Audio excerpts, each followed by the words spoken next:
अस्सलाम वालेकुम। Top story के साथ मैं हूं वकास वलाना। विफाकी हुकूमत ने दोहरी शहरियत के हामिल पाकिस्तानियों को इलेक्शन लड़ने की इजाजत देने का फैसला कर लिया है। जराये के मुताबिक विफाकी काबीना ने दोहरी शहरियत के हामिल पाकिस्तानियों को इलेक्शन लड़ने की इजाजत देने से मुतालिक बिल मंजूर कर लिया। जराये के मुताबिक आर्टिकल 63(1)C तब्दील करने के लिए यानी कि 63(1)C तब्दील करने के लिए आईनी तरमीमी बिल की मंजूरी दी गई है। विफाकी काबीना की मंजूरी के बाद आईनी तरमीमी बिल वज़ारत पार्लिमानी उमूर को इरसाल कर दिया गया है। जराये के मुताबिक काबीना कमेटी कानून केसेस ने दोहरी शहरियत रखने वालों को इलेक्शन लड़ने की मुखालफत की थी। ताहम विफाकी काबीना ने काबीना कमेटी बराए कानून का फैसला रद्द करते हुए तरमीमी बिल की मंजूरी दी। जराये के मुताबिक बाज वज़रा ने भी दोहरी शहरियत रखने वालों को इलेक्शन लड़ने की इजाजत देने की मुखालफत की।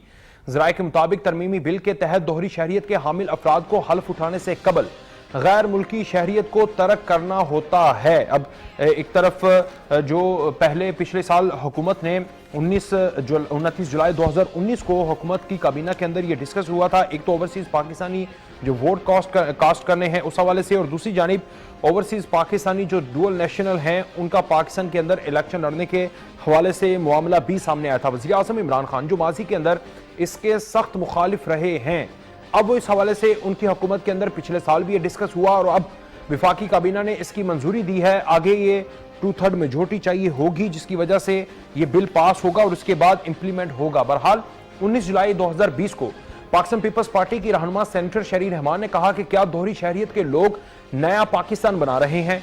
साबित हो चुका इस हुकूमत के पास कोई पॉलिसी और विजन नहीं है। वज़ीर आज़म इमरान खान के 4 मुआवनीन खुसूसी की दोहरी शहरियत सामने आने पर शहरी रहमान ने कहा कि क्या मुल्क और तहरीक इंसाफ में काबिल लोगों की कमी थी?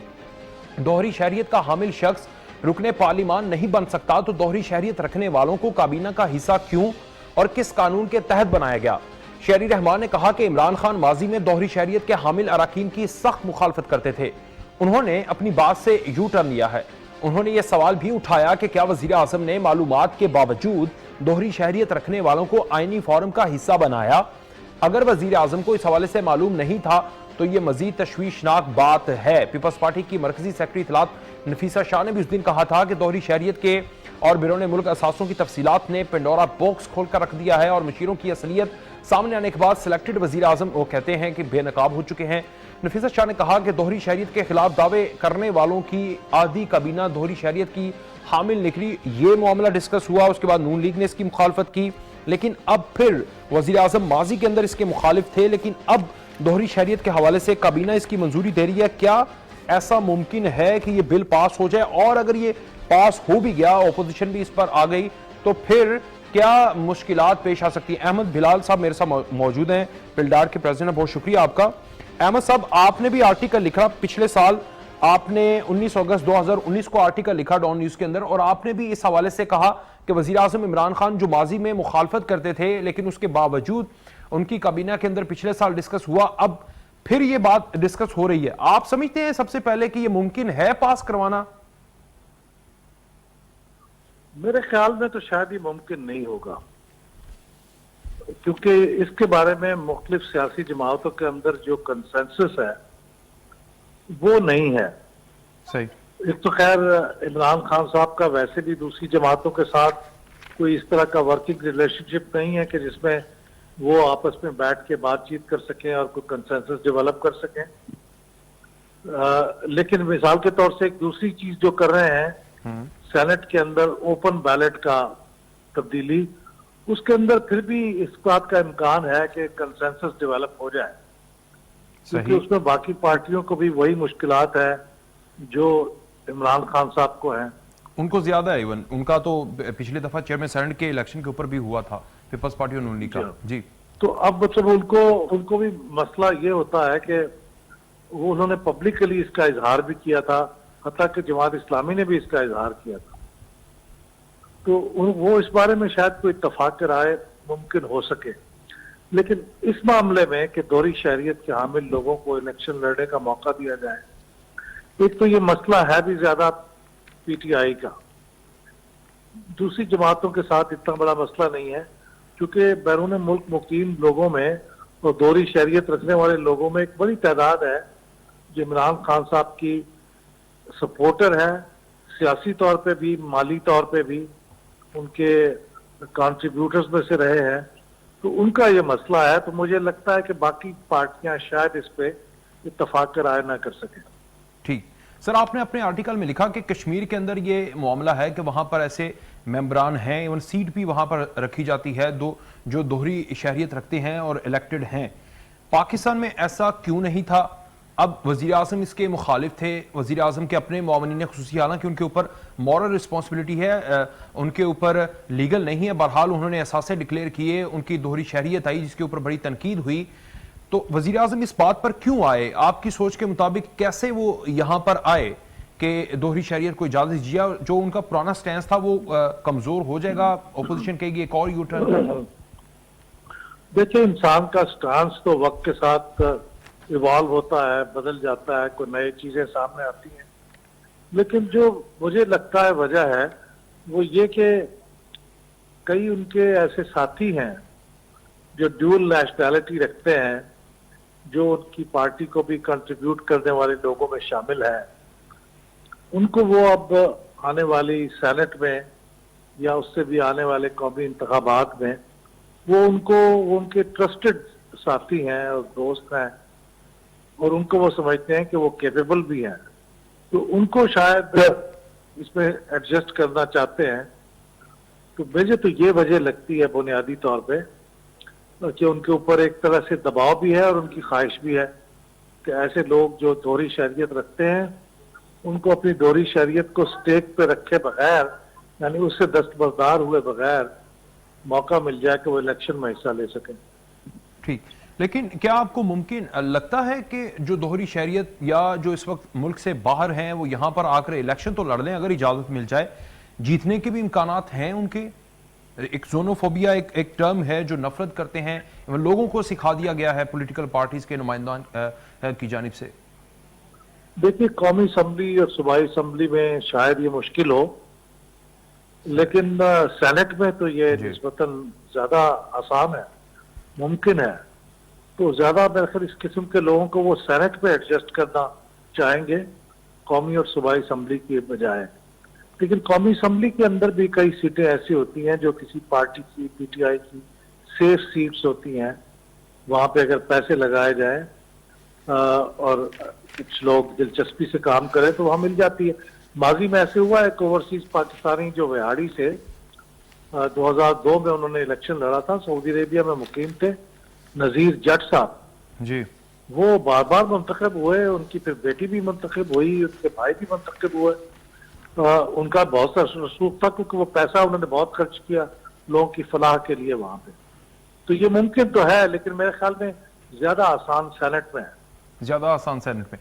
अच्छा सर, 2 सेनेटर थे, 17 अक्टूबर 2018 को उनको नाअहल करार दिया। हारून अख्तर साहब भी मुस्लिम लीग नून से थे, सादिया अब्बासी साहिबा भी थी, हमने उनसे कोशिश की कि हम भी उनका मौकिफ लें, लेकिन उन्होंने इनकार कर दिया। इन सेनेटर्स का क्या फिर, अगर ये बिल पास होता है, ये एक वेव चलती है, तो क्या हो सकता है इन सेनेटर्स के हवाले से कि वो माजी का फैसला था वो बरकरार रहेगा? क्योंकि जाहिर है जब कानून पास होता है तो बहुत कम ऐसे कानून हैं जो मौसर व माजी होते हैं, विद रिट्रोस्पेक्टिव इफेक्ट होते हैं। तो मेरा ख्याल है फिर ये तो इन दोनों का मसला नहीं, और भी बहुत से लोग होंगे जिनके ऊपर फिर ये अप्लाई होगा, तो उनकी जगह फिर जो लोग मुंतखब हुए उनका क्या होगा। तो वो तो शायद मेरे ख्याल में प्रैक्टिकली इम्पॉसिबल सी चीज है कि अगर आप मौसर व माजी करें तो फिर वो कैसे क्लॉक को आप वापस मोड़ेंगे। तो मेरे ख्याल में ये उस वक्त से ही मौसर होगा जिस वक्त ये पास होगा।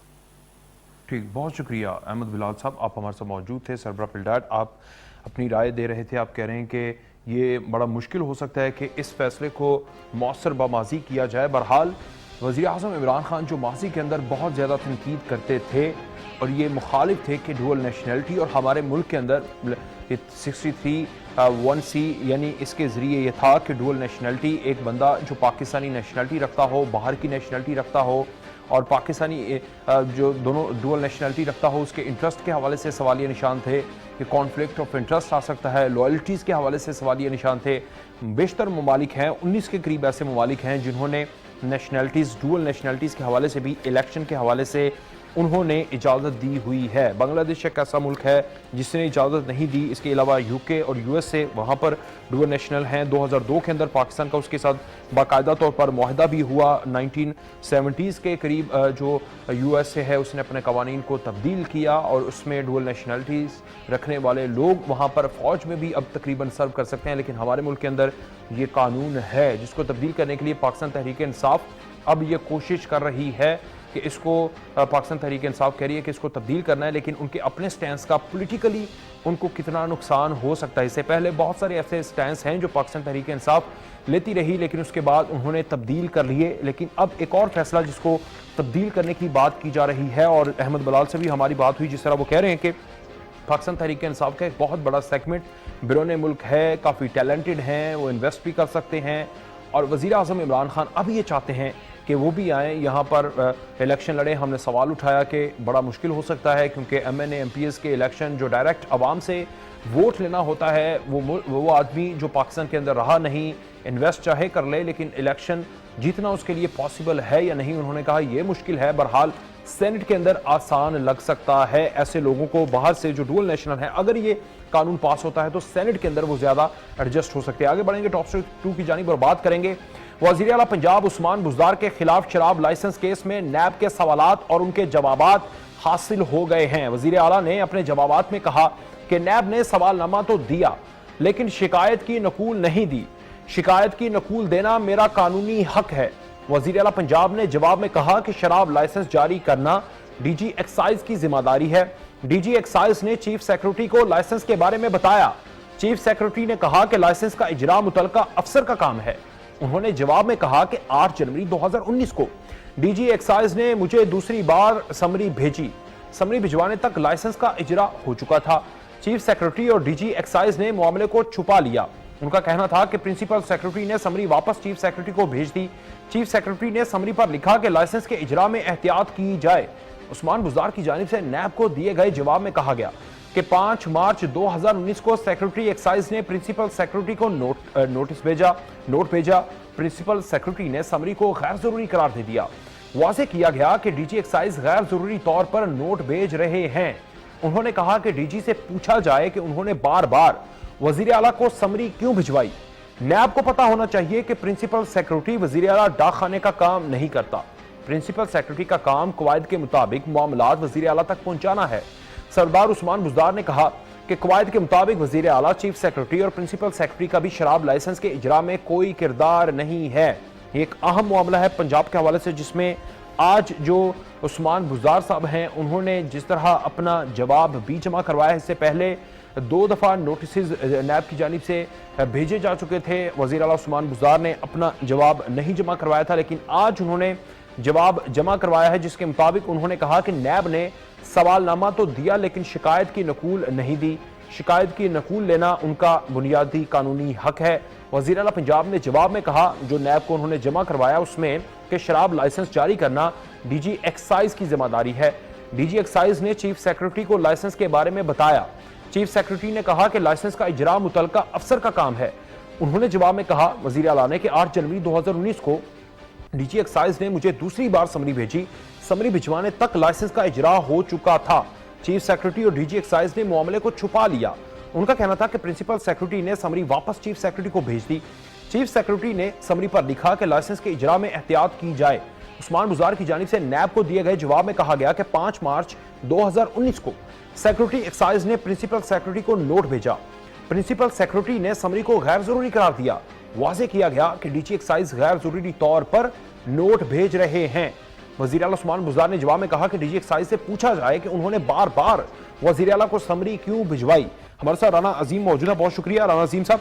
राना अजीम साहब, ये जो शराब लाइसेंस केस आगे बढ़ रहा है, जवाब भी वज़ीर आला ने जमा करवाया गया और डीजी एक्साइज के ऊपर ही बार बार वो लिख रहे हैं कि उन्होंने इजरा किया, बार बार समरी भिजवाते थे, इनकार करते थे, फिर भिजवा देते थे। आपकी क्या खबर है सर? मेरे पास इतला यह है कि 2 जो गवाहान कह लें या 2 मुल्जमान कह लें जिनको बुलाया गया, जिनमें एक डीजी एक्साइज थे और एक रईस सदीकी थे, मेरी इतला है कि दोनों बहुत सी चीजें हैं, सबूत जो है वो नैब को दे के आए। तरीन सबूतों की बुनियाद पर ही नैब जो है इस केस को आगे लेकर जा रही है। मेरे पास तो ये भी एक इतला है कि ये गलत भी हो सकती है, लेकिन मेरा सोच कहते हैं कि रहीम सदीकी, जिनके मतलब अभी तक ये कहा जा रहा है कि शायद उन्होंने कोई ऐसी चीज नहीं दी, लेकिन मेरे पास तो है कि वो काफी कागजात का फलंदा देख रहे हैं और एक वफाकी हुकूमत की शख्सियत जो है उन्होंने इस केस को रोकने की कोशिश की थी, इस केस को अभी स्टॉप कर दिया जाए, लेकिन ये केस स्टॉप नहीं किया गया और इस केस में आने वाले दिनों में बड़े खैरत अंगेज चीजें सामने आएंगी। ये जो आज सुबह से डिस्कस हो रहा है ना कि उसने समरी वापस भेजी थी, फिर डीजी एक्साइज इसमें बहुत ज्यादा एक्टिव रहे और ये दीगर चीजें जो है, अब बात तो ये होने वाली है कि क्या वो 3 एक ऐसे लेटर हैं जिसमें से एक सिफारिश है, लेटर सिफारिशी लेटर है, एक लेटर जो है वो है जो बाकायदा रिकमेंडेशन के लिए दिया गया और एक लेटर वो है जिसमें कहा गया कि इनको बुलाइज किया जाए। अगर कोई इंटरेस्ट नहीं था तो फिर अहम तरीन जुमादार ने वो लेटर क्यों जारी किया? ये सारी चीजें आइंदा आने वाले ज्यादा नहीं, मैं कह रहा, ये सितंबर के महीने में मौलाना साहब ये सारी चीजें सामने आ जाएगी और ये केस जब कोई केस ऐसा जिसके मतलब पहले कहा जाए कि इसकी वैल्यू नहीं है और फिर अचानक वैल्यू बननी शुरू हो जाए तो फिर कुछ ना कुछ तो निकलता ही है। आप सही कह रहे हैं, अभी इसकी वैल्यू बनने लगी है, लेकिन वजीर आजम ने कुछ दिन पहले एक इंटरव्यू दिया और उसमें उन्होंने इस केस को मजाक डिक्लेयर किया कि ये मजाक है। आपको लग रहा है कि ये मजाक भारी पड़ा है उस्मान बुजार के ऊपर? अक्सर चीजें मजाक में गले पड़ जाती हैं, ठीक, अक्सर चीजें जिनको हम मजाक समझते हैं वो हकीकत का रूप साफ लेते हैं। ठीक। एक एसेट का भी वजीर आला उस्मान बुजार के हवाले से केस चल रहा है जो जिसमें उनके फैमिली मेंबरान के भी नाम है, वो ज्यादा भारी है या ये भारी है? दोनों ही भारी हैं जी, मेरे इत्तला के मुताबिक कोई तीसरा केस भी तैयार हो रहा है। तीसरा केस भी तैयार हो रहा है। बहुत शुक्रिया राना अजीम साहब, आप हमेशा आते हैं, खबर देते हैं, बहुत शुक्रिया। आप कह रहे हैं कि एक तीसरा केस भी सरदार उस्मान बुजार के हवाले से तैयार हो रहा है। राना अजीम खबर दे रहे थे। आगे बढ़ेंगे टॉप स्टोरी 3 की जानिब और बात करेंगे कराची के हवाले से। बारिशों के बाद की सूरत हाल का जायजा लेने के लिए वजीर आजम इमरान खान कल कराची का दौरा करेंगे। ज़राए के मुताबिक विफाकी वज़रा, national disaster management authority, NDMA हुकाम और पार्टी कायदीन वजीर आजम के हमरा होंगे। वो दौरे में गवर्नर सिंध और वजीर आला मुराद अली शाह से मुलाकात भी करेंगे। ज़राए ने बताया कि वजीर आजम से अरकान असम्बली, इत्तेहादी रहनुमा और ताजिर भी मुलाकात करेंगे। ज़राए ने बताया कि वजीर आजम इमरान खान कराची को अरबों रुपए का विफाकी पैकेज देने का ऐलान करेंगे। आगे चलकर आपको बताएंगे कि पैकेज कितना बड़ा हो सकता है। इसके साथ साथ वजीर आजम कराची की बहाली का शॉर्ट टर्म, मिड टर्म और लॉन्ग टर्म पैकेज देंगे। ज़राए के मुताबिक कराची ट्रांसफॉर्मेशन प्लान में सफाई, नालों की सफाई, निकासे आपके मंसूबे शामिल होंगे। साफ पानी की फराहमी और कचरा ठिकाने लगाने के मंसूबे भी कराची ट्रांसफॉर्मेशन प्लान का हिस्सा है। वज़ीर आज़म कराची में ट्रांसपोर्ट और तरक्याती मंसूबों के लिए विफाकी फंड्स का भी ऐलान करेंगे। अब कराची ट्रांसफॉर्मेशन प्लान के हवाले से कितने पैसे वज़ीर आज़म इमरान खान दे सकते हैं, इसके हवाले से कुछ खबरें हैं, क्योंकि आज जिस तरह बिलावल भुट्टो जरदारी ने भी प्रेस कॉन्फ्रेंस की और उन्होंने कहा कि 800 अरब रुपया हम लगाने जा रहे हैं। अगर इतना या इससे डबल विफाकी हुकूमत कराची को दे दे तो सारे मामलात ठीक हो सकते हैं। पैसे दे दिए गए, मामला ठीक होने का सिर्फ पैसे और फंड्स के साथ एसोसिएट किया जाता है, लेकिन वहां पर जो इख्तियारात की जंग 4 साल लड़ती रहे हैं उसको किस तरह से हल किया जाएगा। साथ जो कराची का इतना बड़ा एरिया है जिसमें कंटोनमेंट बोर्ड, DHA और दीगर एरियाज हैं, उनको किस तरह डिफाइन किया जाएगा। मेयर कराची की अगर इलेक्शन होते हैं कब होंगे, एडमिनिस्ट्रेटर कब लगेगा, उनके इख्तियारात क्या होंगे, किस तरह कराची को आगे तैयार किया जाएगा और फिर तीनों पार्टीज कंसेंसस, इनका जो सेंसस हुए हैं उसके ऊपर कितना हो जाएगा, उसके बाद इलेक्शन कब तक मुतवक्के हैं। बहुत ज्यादा बातें हैं। सिर्फ और सिर्फ बजट के ऊपर नजर मरकूज करना सिर्फ एक वाहिद हल नहीं है। बहरहाल फिर भी कराची से पैसे, कराची के हवाले से विफाकी हुकूमत से पैसे मांगे जा रहे हैं। कराची ट्रांसफॉर्मेशन प्लान के तहत तरक्याती मंसूबों की तफसीलात मंजर आम पर आ गई और दस्तावेजात के मुताबिक कराची ट्रांसफॉर्मेशन प्लान में 802 अरब रुपए का तरक्याती मंसूबों का ऐलान किया जाएगा। कराची ट्रांसफॉर्मेशन प्लान के लिए 723 अरब 25 करोड़ रुपए दरकार होंगे। मुजाहिद बरेलवी साहब मेरे साथ मौजूद है, बहुत शुक्रिया। मुजाहिद साहब, कल आ रहे हैं वजीर आजम इमरान खान आप लोगों के पास और बड़ा पैकेज लेकर आ रहे हैं, खुश हैं कि वो पैकेज जो पैसे देंगे उससे मसाइल हल हो जाएंगे, या फिर जो इख्तियारात की जंग है असल मसला वो है और उसके बाद ये फंड की जंग आती है? अभी मैं आपकी सुन रहा था, अभी मैं एदाद शुमार की तोता मैना कहानी सुन रहा था आपकी। तो अच्छा इतने अरब आ जाएंगे, वो अरब आ जाएंगे। क्यों क्या बातें कर रहे हैं ये जो सबसे मुझे, क्योंकि खान साहब से भी हमदर्दी है और अभी मैं समझता हूँ कि किसी साथी उन्होंने ईमानदार आदमी है, लेकिन ईमानदारी से नहीं होता। जनाब कराची में इतनी बड़ी आफत आई थी कि अगर किसी मुल्क के प्राइम मिनिस्टर को अगले दिन पहुंचना था, लेकिन ऐसा लगता है कि प्राइम मिनिस्टर को जो जिनके पास रेड बुक होती है उन्होंने 10 दिन तक यहाँ आने नहीं दिया।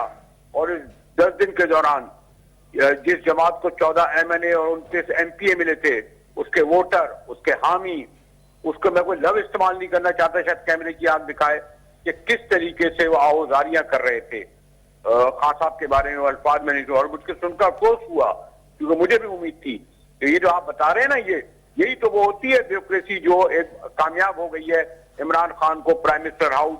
और यानी आप बताइए, यानी इस्लामाबाद से निकलते हैं लाहौर चले जाते हैं, कराची नहीं आते।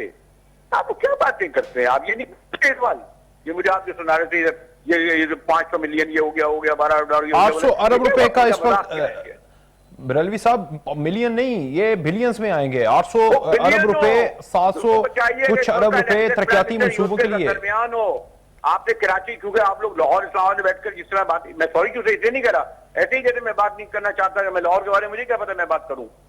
इसी तरह आप लोगों को ये पता नहीं कि यहाँ कराची में जो 4 दिन क्या सूरत रही है, लाइट नहीं आई, क्या लोगों पे गुजरी है, तो मेरे क्या है शुमार की मैं देखूं। तो सर ये फिर आप सुना है तो वहां पर पीपल्स पार्टी को, MQM को और अब तहरीक इंसाफ को लोगों ने वोट दिया है, तो फिर वो उनसे पूछे लाहौर कराची वालों को क्या कहते हैं आप लोग? हो गई है MQM की वो कहानी तो खत्म हुई, उन्हें वोट ही नहीं दिया। और PTI को भी वोट नहीं दिया। जिन लोगों को जो MNA इनके इलेक्ट हुए हैं, वो आपको पता है कि इन लोगों ने कहां से इलेक्ट हुए हैं? अच्छा, वो आप समझते हैं ना, फरिश्तों ने उनको कामयाब कराया है। और आप क्या पूछना चाहते हैं? मैं कहना भी नहीं चाहता कोई ज्यादा बात। तो फिर उनकी हुकूमत क्यों नहीं बनवाई?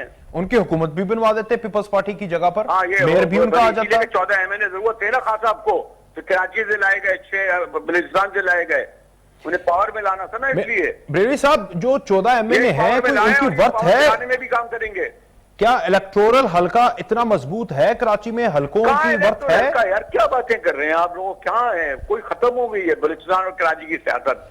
यहाँ वो उनकी वहां से आते हैं, वहां ये जो गेम प्लानर है वो तय करते हैं। अंडरस्टैंड जी, गेम प्लान तय करते हैं कितनी सीटें किसको देनी है। ठीक। अब जो वजीर आजम की विजिट है, इसको कोई अहमियत नहीं दे रहे, आपकी नजर में कोई अहमियत नहीं है? ये बस बातें होंगी, जिस तरह पिछले साल भी मंसूबे का ऐलान किया, तकरीबन 18 माह हो चुके हैं, अब फिर ऐलान कर देंगे, ऐलान ही होगा। जो कराची पे बीता है ना, उसके बाद अब ये सब चीजें खत्म हो गई हैं। समझ आया आपको? जी।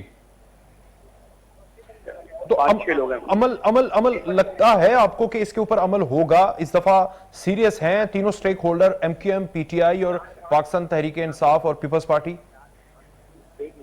चेक कर दो ना, अंदर है या नहीं बरेलवी साहब? देखिए जी, ये जो मैं आपको बता रहा हूँ ना बातें, ये जो एदाद शुमार का गोरख गंदा है, चमक है, ये सब जो है वो हो गया है। बरेलवी साहब, मैं आपको ये पूछ रहा हूं कि क्या ये तीनों पार्टीज इस दफा जो इतना बहरान आया, पिछले साल आया, इस दफा संगीन नोयत इख्तियार कर गया, इस सब के बाद अब ये सीरियस हैं? ये आपस में कंसेंसस हो सकता है या नहीं? बिल्कुल नहीं होना, ये टूटेगा और आप ये मजीद खराब होंगे हालात? देखिए जी, मैंने आपसे कहा ना, जितनी बड़ी तबाही बर्बादी हो चुकी है, उससे बड़ी तबाही बर्बादी कराची में नहीं हो सकती। और उस वक्त यहाँ के इलेक्टेड नुमाइंदे नहीं आए, इसलिए अब लोगों को कोई तवक्को नहीं है 5 के यहाँ क्या होगा। समझ आई आपको? ठीक, बहुत शुक्रिया मुजाहिद बरेलवी साहब, सीनियर तजियाकार, आप हमारे साथ मौजूद थे। बहरहाल कराची के ट्रांसफॉर्मेशन प्लान के हवाले से अगर आपको बताएं कि कराची ट्रांसफॉर्मेशन प्लान के तहत तरक्याती मंसूबों की तफसीलात आपके सामने रखते हैं। दस्तावेजात के मुताबिक कराची ट्रांसफॉर्मेशन प्लान में 802 अरब रुपए के तरक्याती मंसूबों का ऐलान किया जाएगा। कराची ट्रांसफॉर्मेशन प्लान के लिए 723 अरब 25 करोड़ रुपए दरकार होंगे। मंसूबों के लिए रवा साल बजट सिर्फ 32 अरब रुपए मुख्तस किया गया। ट्रांसफॉर्मेशन प्लान के मंसूबों पर अब तक 47 अरब 18 करोड़ रुपए खर्च हो चुके हैं।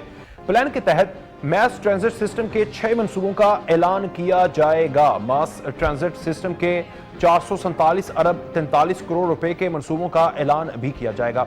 दस्तावेजात के मुताबिक मैस ट्रांजिट का 300 अरब रुपए मालियत का कराची सर्कुलर रेलवे प्लान भी इसमें शामिल है।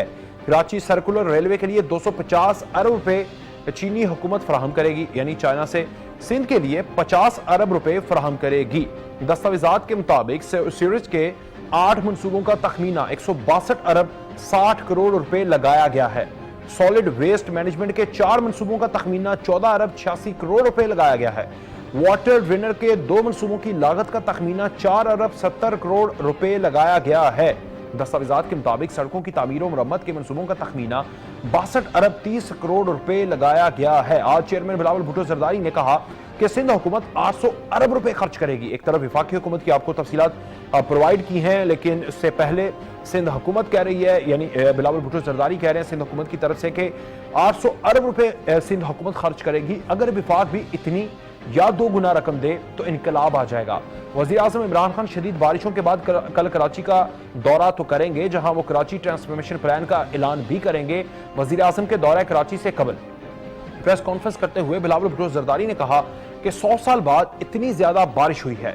बारिश के दौरान अवाम को शदीद मुश्किलात का सामना करना पड़ा। उनका मजीद कहना था कि बारिश और सैलाब मुतासरीन की बहाली के लिए दिन रात काम कर रहे हैं। सुना है वजीर आजम इमरान खान कल कराची आ रहे हैं। उम्मीद करते हैं कि वजीर आजम कल हमारी तवक्कुआत पर पूरा उतरेंगे और सूबे की जरूरियात को पूरा करेंगे।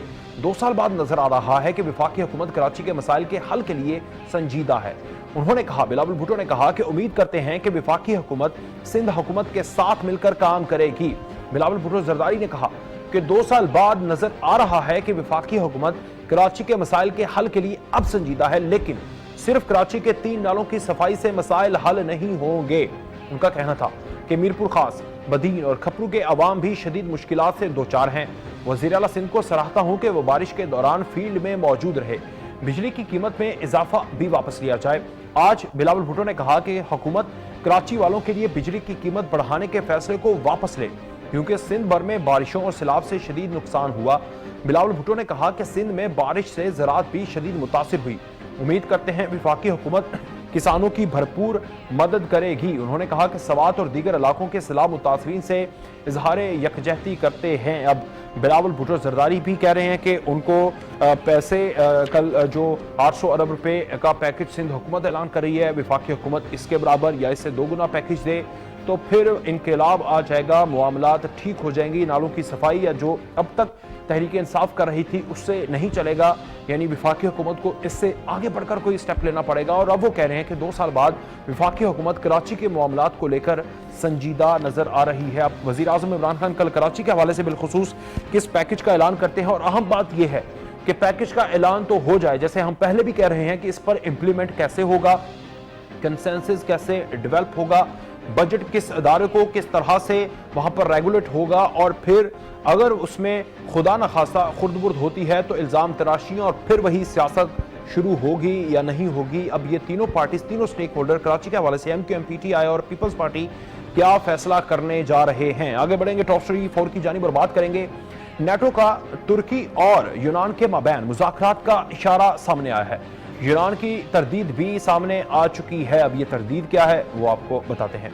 नेटो ने तुर्की और यूनान के दरमियान बातचीत के एक मुआहदे का ऐलान किया, ताहम इसके चंद घंटे बाद ही यूनान ने तरदीद कर दी कि वो तुर्की के साथ कशीदगी के खात्मे पर बातचीत का उसका कोई मंसूबा नहीं है।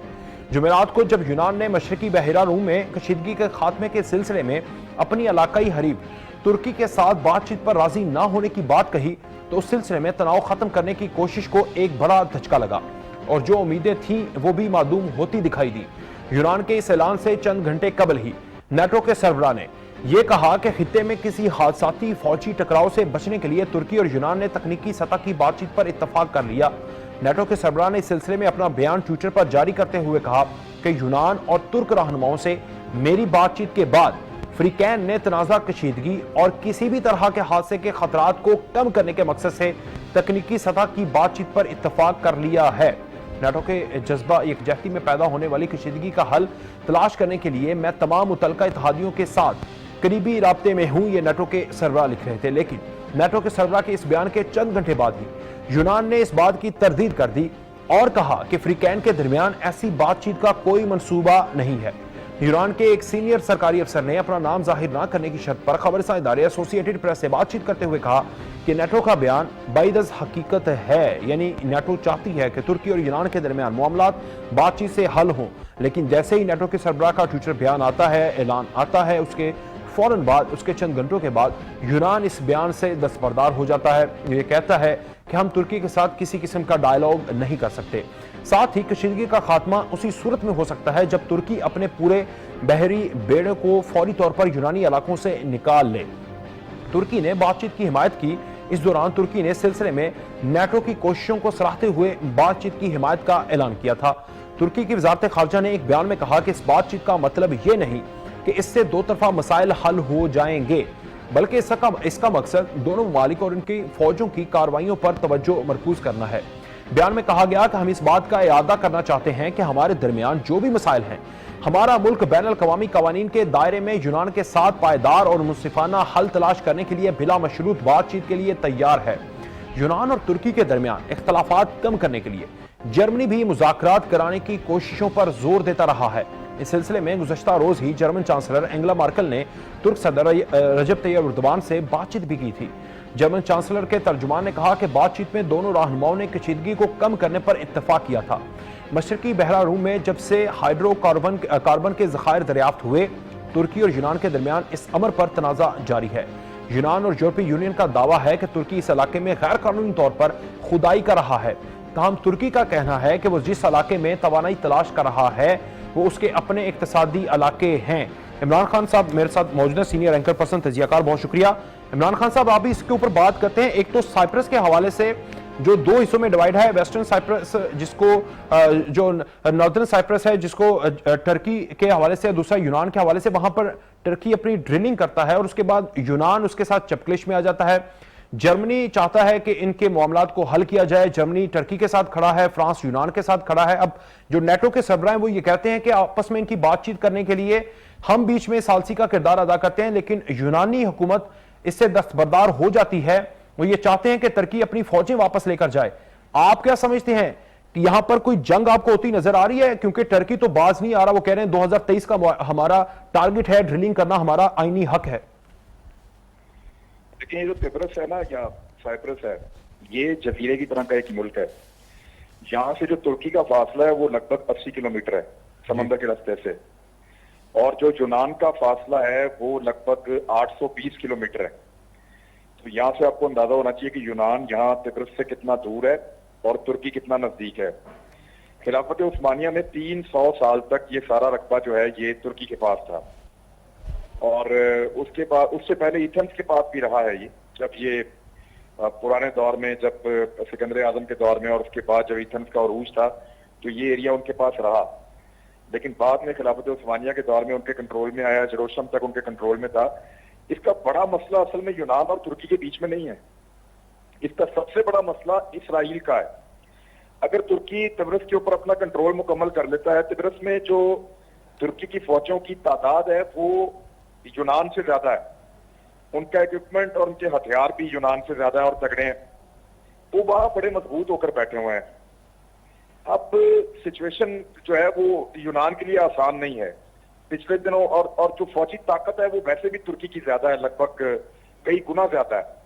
तो यूनान उनके साथ डायरेक्टली किसी लड़ाई में जा नहीं सकता, लेकिन वो यूरोपीय यूनियन का हिस्सा होने का फायदा उठाता है, और उधर यूरोपीय यूनियन में तुर्की के भी दोस्त हैं। अभी जो इस वक्त डेवलपमेंट हो रही है वो ये हो रही है कि रशिया और तुर्की मिलकर इसी साइप्रस के दोनों साइडों पे बहरा रूम के अंदर वो जंगी मशकें करने वाले हैं, नेवी की जंगी मशकें, और ये शुरू हो जाएंगी 12 तारीख से और ये चलेंगी 27 तारीख तक। तो ये दोनों तरफ होंगी, जो साइप्रस का जजीरा नमा मुल्क है उसके तुर्की वाली साइड पे भी होंगी और इसराइल वाली साइड पे भी होंगी। इसराइल को सबसे बड़ा प्रॉब्लम यह है कि यहाँ पे अगर तुर्की या मुसलमान मजबूत हो गए तो ये एक ऐसा एरिया होगा जहां से इसराइल को जब मर्जी चैलेंज किया जा सकता है समुद्री रस्तों से। तो वो ये इसके पीछे इसराइल है, इसके पीछे भी इसराइल है, जिस तरह और बहुत सारी चीजों के पीछे इसराइल है। बहुत शुक्रिया इमरान खान साहब, आपने अपना कीमती वक्त दिया। आप कह रहे हैं कि इसके पीछे भी इसराइल है। बहरहाल यहाँ पर कोई ना कोई मामलात या गड़बड़ हो सकती है, क्योंकि रूस भी यहाँ पर आ चुका है और अब वहाँ पर जंगी मशकें भी होंगी और उसके बाद मामलात किस तरफ जाते हैं। बहरहाल नेटो सालसी करना चाहता है। एक तरफ जर्मनी है जो टर्की के साथ खड़ा है, फ्रांस यूनान के साथ खड़ा है, दोनों नेटो में हैं और इस तरह टर्की भी नेटो में है, यूनान में भी नेटो में है। तो ये तमाम ममालिक आपस में सालसी करते हुए मामलात को कब और कैसे हल करते हैं, या फिर बहरा रूम के अंदर कोई ना कोई ऐसी कशमकश देखी जा सकती है इंटरनेशनल बॉर्डर्स के हवाले से। आज की टॉप से इतना ही, कल तक के लिए इजाजत दीजिए। अल्लाह हाफ़िज़।